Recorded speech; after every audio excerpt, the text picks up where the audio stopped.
Bien, alors deuxième petite vidéo concernant les travaux pratiques. Alors, donc comme vous avez dû le voir, dans l'ensemble des dossiers, que ce soit pour électronique analogique ou électronique de puissance, vous avez un document qui se prénomme Règles de sécurité électrique.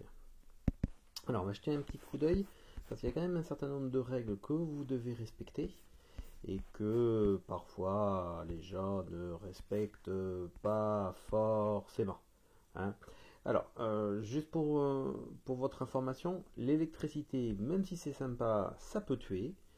Voilà, je vous ai fait un petit résumé. Il y a environ 2000 accidents en France dus à l'électricité par an.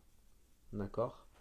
Et sur ces 2000 accidents, il y en a quand même à peu près 10% qui malheureusement décèdent. Donc faites très attention en salle de TP. Même si vous pensez que vos contenus de TP ont l'air faciles parce que c'est un amplificateur opérationnel, parce qu'on a réglé l'alimentation ceci, parce qu'on a mis une sécurité par-ci, on a mis une sécurité par-là. Oui, effectivement, il y a des sécurités, mais c'est pas parce qu'il y a des sécurités qu'il faut pouvoir faire n'importe quoi, câbler n'importe comment et se préoccuper de rien. D'accord? L'électricité, qu'on le veuille ou qu'on ne le veuille pas, quelle que soit la valeur, cela peut être dangereux. D'accord? Alors, tordons aussi un deuxième petit morceau, une deuxième idée couramment, l'électricité au sens courant et tension. Et je dis bien et tension, ça peut tuer.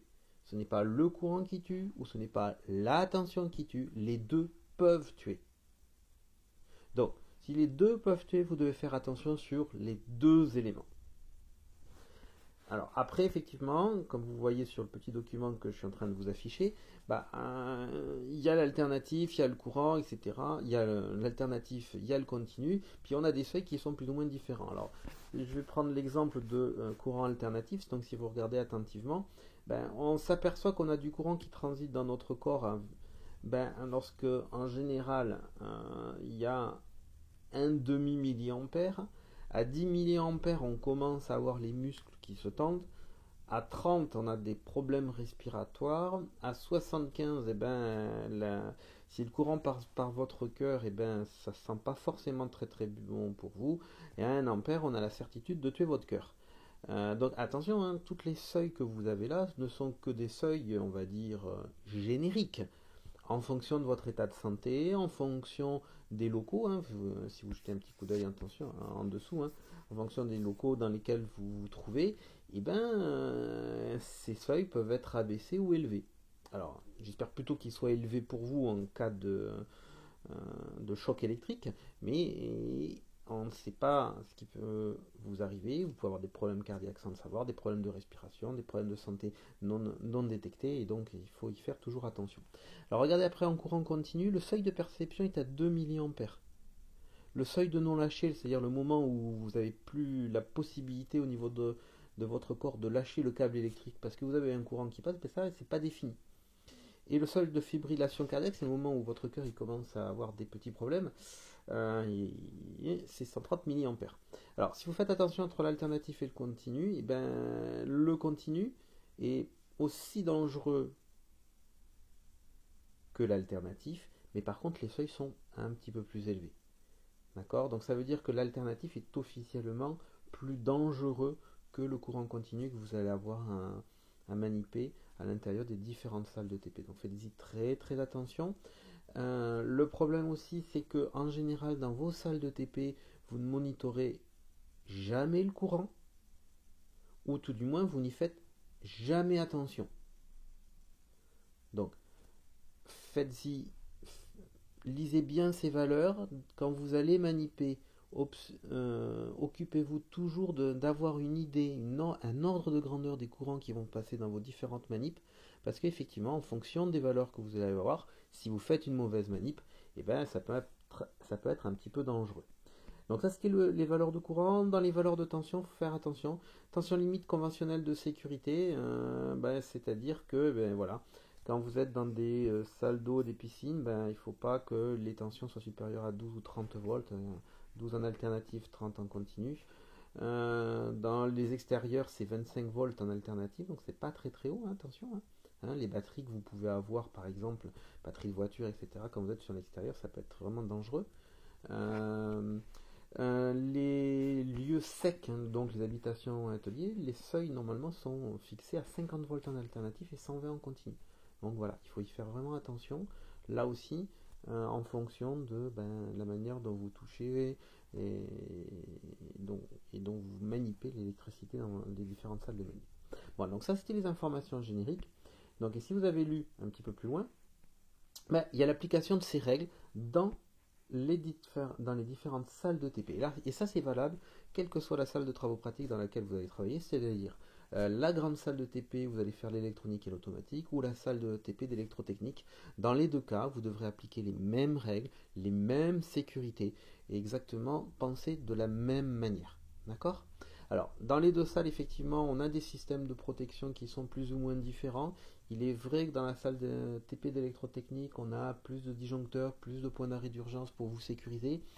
Effectivement, on travaille sur des valeurs de tension et des valeurs de courant qui sont quand même beaucoup plus élevées. On travaille en direct sur le secteur dans les salles de TP d'électrotechnique, ce qui n'est pas tout à fait le cas sur la salle de TP d'électronique et d'automatique. Cependant, c'est pas parce que vous travaillez indirectement sur l'alternatif, donc sur la tension qui provient du réseau, que à un moment ou un autre, pour une raison quelconque, totalement inconnue, le réseau électrique ne pourrait pas venir vers vous pendant que vous faites une manip parce qu'il y a un défaut sur une alimentation, sur un objet, bref, sur un des différents éléments qui se trouvent sur votre salle de manip. Donc s'il vous plaît, faites-y attention.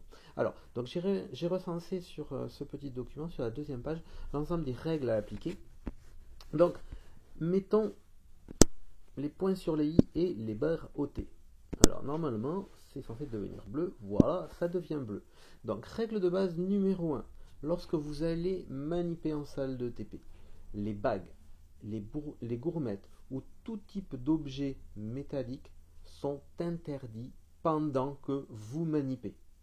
Donc ce qu'on va vous demander officiellement, c'est si vous possédez des bagues, si vous possédez des gourmettes, c'est effectivement de les retirer, de les ranger, de manière effectivement à n'avoir aucun objet métallique sur vous pendant que vous êtes en train de manipuler.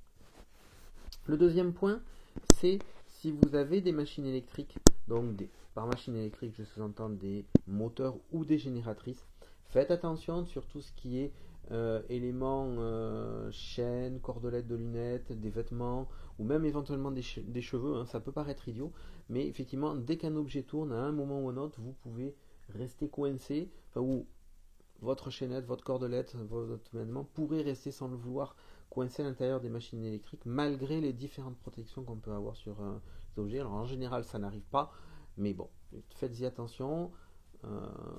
Rentrez proprement dans la salle et attachez vos cheveux éventuellement. Faites attention à vos chaînes et aux cordelettes de lunettes, etc. Alors, ensuite, quand vous allez câbler vos différents éléments électriques, il y a des règles. Et la règle, elle est résumée ici. Vous allez câbler en priorité tous les éléments, résistance, rhéostat, inductance, condensateur, ampèremètre, etc., qui sont à placer en série. Et uniquement en série. Ça veut donc dire que vous allez déterminer une boucle de courant à l'intérieur de votre circuit où vous allez fabriquer et connecter ces différents éléments entre eux. Donc la source, une résistance, une diode, etc. Et vous allez les placer en série. Et vous terminerez, une fois que vous avez fait ça, par les éléments que l'on place en parallèle. Donc principalement ce que l'on place en parallèle, ce sont plutôt les éléments de mesure de tension, comme les voltmètres. Voire éventuellement certaines sondes d'oscilloscope qui vont faire les mesures de tension. D'accord ? Une autre des règles qu'on va, c'est celle-là, ne pas laisser une extrémité de câble débranchée alors que l'autre côté est connecté au circuit électrique ou de puissance. Une fois que votre circuit est définitivement terminé, aucune extrémité de câble ne doit être déconnectée. Si vous en avez une qui traîne, il vous est interdit de mettre en marche. Vous devez effectivement revérifier votre montage de manière à pouvoir avoir la certitude que vous n'avez aucun problème. Point suivant, lorsque votre montage est fait, que vous allez passer à la manip numéro 2 ou à la manip numéro 3, etc. On est bien d'accord, lorsque le montage est sous tension, il vous est interdit de faire la moindre modification dans votre montage électrique. C'est-à-dire que si vous êtes sous tension, vous devez rajouter un ampèremètre, un voltmètre, vous devez éventuellement changer une résistance, rajouter une bobine. Bon bref, je ne sais pas quelle modification. Vous coupez l'alimentation et ensuite vous effectuez la modification. C'est la règle. En salle de TP d'électrotechnique, on a une règle supplémentaire, c'est-à-dire que lorsque vous allez utiliser un alternostat, l'alternostat est un objet que l'on connecte entre le réseau et votre manip, donc un objet qui va transformer de l'alternatif en alternatif. Vous devez vérifier à tout moment, lorsque vous allez mettre en marche votre manip, que votre alternostat est bien en position 0 et arrêté. Ça, j'y reviendrai en salle de TP pour vous redéfinir effectivement en point après point pour chacun des éléments les règles de sécurité. Concernant les éléments de mesure, voltmètre, ampèremètre, assurez-vous par définition que 1. Vous avez une idée de l'ordre de grandeur du courant et de la tension qui va transiter dans la maille que vous devez étudier. La valeur, si vous ne savez pas, vous ne câblez pas. Vous faites le calcul et vous évaluez. Et ensuite, vous allez mettre votre voltmètre ou votre ampèremètre et ensuite vous allez le régler.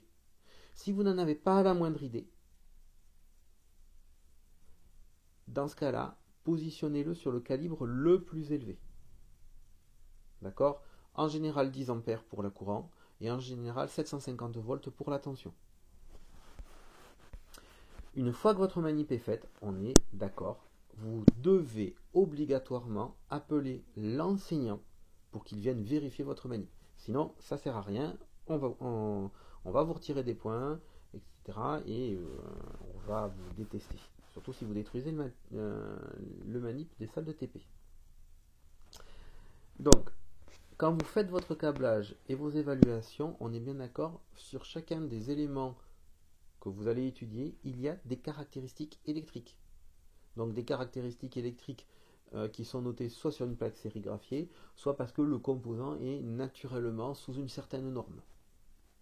Donc pareil, quand vous allez vérifier les valeurs de courant et de tension sur les différents voltmètres et ampèremètres que vous avez, vous allez pouvoir faire les calculs et les évaluations à partir de ces informations. D'accord ? Faites attention aussi, ces plaques signalétiques vous définissent les valeurs maximales de courant et de tension. Donc ça veut dire que quand vous allez maniper, comme je vous le disais tout à l'heure, vous devez toujours savoir ce qu'il y a, ce qui transite dans votre maille, ou dans votre circuit complet, ou dans la maille que vous étudiez, bref, dans chacun des éléments. Vous devez savoir exactement quelle est la valeur de courant, quelle est la valeur de tension, soit parce que vous l'avez vérifié, parce que l'ampèremètre ou le voltmètre vous donne la valeur, soit éventuellement parce que vous avez déjà fait le calcul. Faites attention, sinon c'est pas bien, c'est mal. Donc, et ensuite il y a deux autres règles supplémentaires. Il est interdit par définition de laisser le montage sous tension lorsque vous ne l'utilisez pas. Vous avez terminé votre montage, vous coupez. Vous n'avez pas terminé, effectivement, vous laissez la tension, mais ça c'est parfaitement normal. Et de la même manière, il vous est interdit de sortir de la salle en laissant le montage sous tension. Si vous faites ça, on peut vous exclure totalement de la salle. D'accord ? On est bien d'accord, ces règles, elles sont là pour vous, mais aussi pour votre binôme et pour les gens qui peuvent travailler à côté de vous. Donc, s'il vous plaît, faites-y toujours très très attention. Ces règles, même si elles sont éventuellement contraignantes, elles sont là pour votre sécurité. Donc, faites-y attention, appliquez-les bien, relisez-les. Quand vous allez arriver en TP, à la limite, vous les imprimez, vous les mettez sur votre téléphone ou votre ordinateur, quand vous allez arriver, de manière à bien les suivre. Et si vous suivez toutes ces règles-là, 1, vous ne détruirez pas de composants. 2, vous n'augmenterez pas le volume de fusibles qu'on a en salle de TP électrotechnique, qui représente environ entre 100 et 200 fusibles par an. Donc voilà, ce serait bien que on fasse des économies dans l'univers. Hein, le recyclage, ça peut être bien, mais bon, moins vous détruisez, mieux c'est. Donc voilà, suivez bien ces règles, et si vous les suivez correctement, tout ira bien. Voilà.